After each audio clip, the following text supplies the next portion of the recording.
Fala aí, torcida vascaína, a gente tá de volta com o nosso canal Vamos Vasco. A proposta que o Vasco fez para o treinador Gustavo Alfaro, uma proposta muito boa e muito possivelmente o técnico argentino deverá ser o novo treinador do Vasco. Vamos falar disso, falar também da situação do atacante Lucas Prato, que tá muito perto de ser jogador do Vasco. Também vamos falar aqui do aproveitamento do Vasco no Campeonato Brasileiro, um aproveitamento pífio, patético do nosso clube no Brasileirão, o pior da história. E também vamos falar do Orediano, como que está a situação do jogador.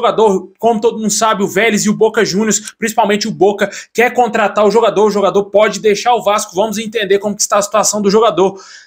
Tudo isso e muito mais, mas antes de começar o vídeo, deixa o like, se inscreve aí no canal, ativa o sininho das notificações para você não perder nada, receber os vídeos postados aqui diariamente no nosso canal Vamos Vasco.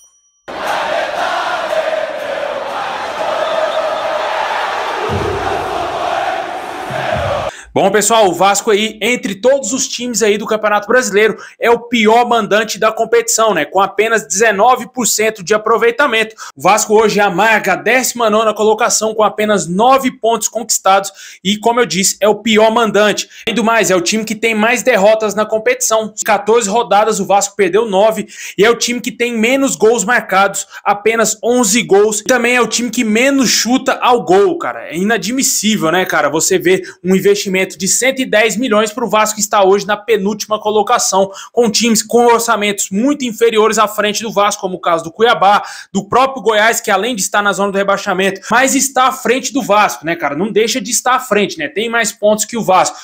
Porém, o que a gente está vendo hoje é um péssimo planejamento, tudo dando errado dentro do Vasco, literalmente tudo está dando errado dentro do Vasco. E isso pode custar muito caro, já está custando caro, o Vasco está caindo para a segunda divisão. E a situação é praticamente irreversível, né? O Vasco tem que fazer pelo menos 30 pontos no segundo turno. O primeiro turno está quase acabando, o Vasco tem 9 pontos apenas na competição. Um absurdo, né, cara? Você vê que a fragilidade do nosso elenco e da diretoria do Vasco está causando esse caos enorme dentro do nosso clube. E o Vasco está caminhando a largos passos para cair para a segunda divisão. Algo tem que ser feito. Se nada for feito, os caras continuarem do jeito que estão aí, meu amigo, com essa lentidão. Quase 20 dias sem um treinador, não tem reforço, não tem absolutamente nada.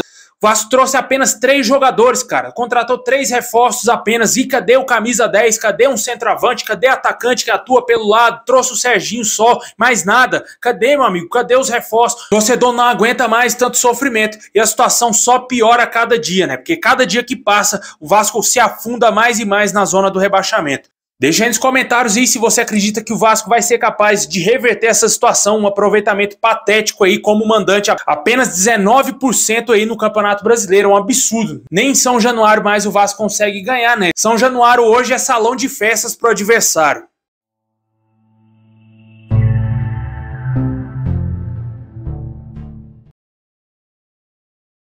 Bom, pessoal, hoje também tivemos aí uma atualização importante sobre a situação do meio atacante Luca Orediano. Após o jogo contra o Cruzeiro, saiu uma notícia aí que o Boca Juniors e o Vélez estariam interessados na contratação do jogador, né? Essa contratação seria por empréstimo, porém, de acordo com o jornalista Ramiro Boss, com certeza um jornalista argentino, ele trouxe a informação de que é bem pouco provável que o Vasco libere o Orediano por empréstimo nesse momento, devido ao alto investimento que o Vasco fez no início dessa temporada, né? O jogador está apenas aí 6 meses jogando com a camisa do Vasco, não contribuiu absolutamente em nada, não está jogando nada, né? Fraquíssimo esse jogador. E vendo a situação do atleta com a camisa do Vasco, o Boca Juniors e o Vélez tentaram aí ver como uma oportunidade para tentar contratar o jogador por empréstimo, né? Porém, de acordo com as informações, o Vasco não deverá facilitar a saída do jogador a menos que seja vendido, né?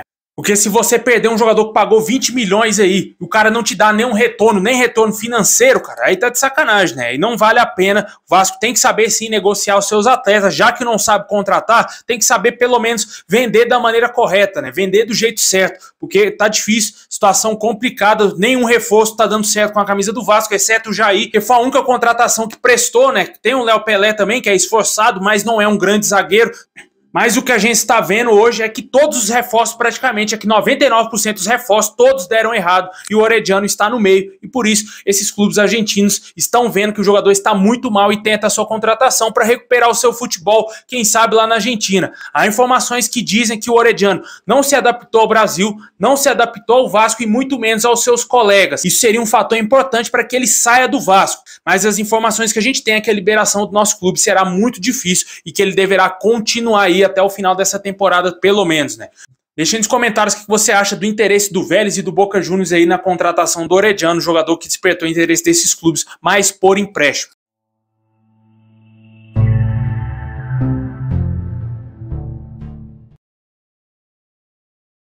Bom, pessoal, e à tarde tivemos aí atualizações quanto ao treinador Gustavo Alfaro, né? O técnico argentino de 60 anos está na mira do Vasco hoje. Ele é o plano A do Vasco. O Vasco só trabalha com o nome desse treinador. De acordo com a Rádio Itatiaia, o Vasco fez uma alta proposta para contratar esse técnico. Mais cedo a gente falou sobre isso, que o Vasco já tinha enviado uma proposta aí para o treinador, uma proposta praticamente irrecusável. Essa informação se confirmou pela Rádio Itatiaia. E a expectativa é que o treinador dê a sua resposta aí nos próximos dias, né? Fato é de que o Vasco não pode esperar muito tempo, né? Porque precisa definir o quanto antes, porque se o treinador, por exemplo, aceita a proposta do Vasco amanhã, ele vai precisar dessa semana todinha para resolver questões pessoais, né? Como se mudar para o Rio de Janeiro, várias outras coisas, né? Não é somente acertar e no outro dia ele está no Rio de Janeiro, vai demorar muito tempo para ele chegar. O Vasco não pode perder mais tempo, né? Esse é um ponto que eu acho difícil na contratação de um treinador estrangeiro, porque ele vai precisar de uma adaptação tanto na língua, adaptação no futebol brasileiro e principalmente do elenco do Vasco, né, dentro do clube também. São vários fatores aí que influenciam na contratação de um técnico estrangeiro. Na minha opinião, cara, a situação tá ficando difícil a cada dia, né? Vários treinadores já recusaram o Vasco. Se o Alfaro recusar o Vasco também, aí vai ficar complicado. Aí o Vasco vai ter que recorrer a técnico fraco que está disponível no mercado. Zé Ricardo, Jorginho, Alberto Valentim, que acabou de ser demitido do Atlético Goianiense, Roger Machado, por aí vai, meu amigo. Vai sobrar esses nomes aí, vai ser esse tipo de técnico que vai querer dirigir o Vasco. Porque treinador de ponta, ou ele tá empregado, ou ele não quer trabalhar no Vasco, né? Isso tá claro para todo mundo. Não tem a possibilidade aí do Vasco fazer grandes esforços para trazer grandes treinadores, porque os caras estão bem empregados e os que estão desempregados, como no caso do Tite, não quer trabalhar aqui no futebol brasileiro. E também tinha a possibilidade do Cuca, né? Até que tá aí livre no mercado, mas eu acho muito pouco provável que o Cuca vai querer voltar a trabalhar no futebol brasileiro depois de tudo que ele passou lá no Corinthians, né? O Vasco também não procurou o treinador para saber se ele quer treinar o nosso time. Porém, a única esperança do Vasco, do fraco planejamento da 777 Partners e da diretoria do Vasco, é buscar aí o Gustavo Alfaro, ver ele como a sua última cartada. Se ele não acertar, se ele não quiser treinar o Vasco, infelizmente, o Vasco não terá um treinador aí nessa temporada, ou terá um treinador fraco. E dependendo do treinador que o Vasco contratar, fatalmente já estará na segunda divisão em 2024. Essa é a minha opinião. Você pode pensar de outra forma, você pode achar que o Jair Ventura vai vir para o Vasco e fazer um trabalho magnífico e o Vasco não cair para a segunda divisão, né? Pode acontecer, né? Pode ser que ele deixe o Vasco na 16ª colocação, mas não é isso que o torcedor quer, né? O torcedor quer ver um treinador melhor, um treinador mais capacitado. Porém, hoje a diretoria do Vasco é uma bagunça, o nosso clube é um lixo e o que a gente está vendo hoje é o Vasco se afundando cada dia mais. Deixa aí nos comentários o que você acha da contratação aí do Gustavo Alfaro. Teria avançado nas últimas horas devido à alta proposta que o Vasco fez ao treinador.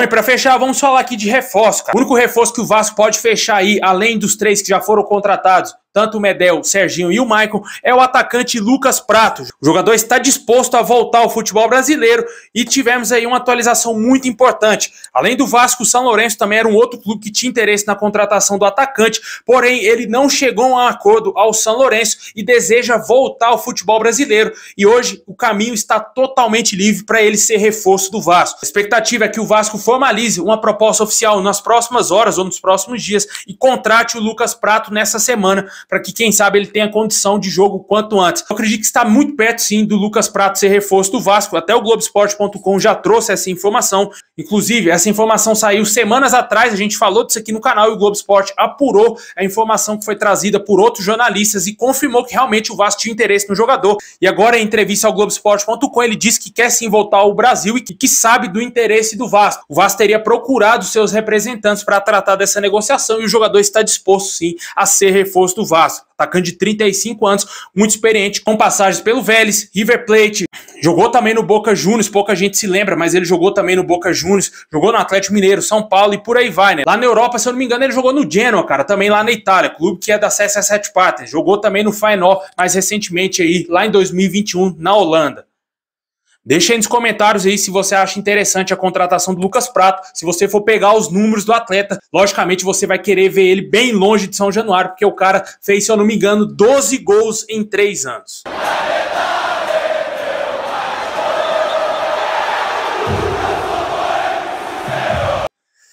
É isso aí, pessoal. Muito obrigado por ter assistido até o final. Deixa o like, se inscreve no canal, ativa o sininho. Tamo junto e é nóis.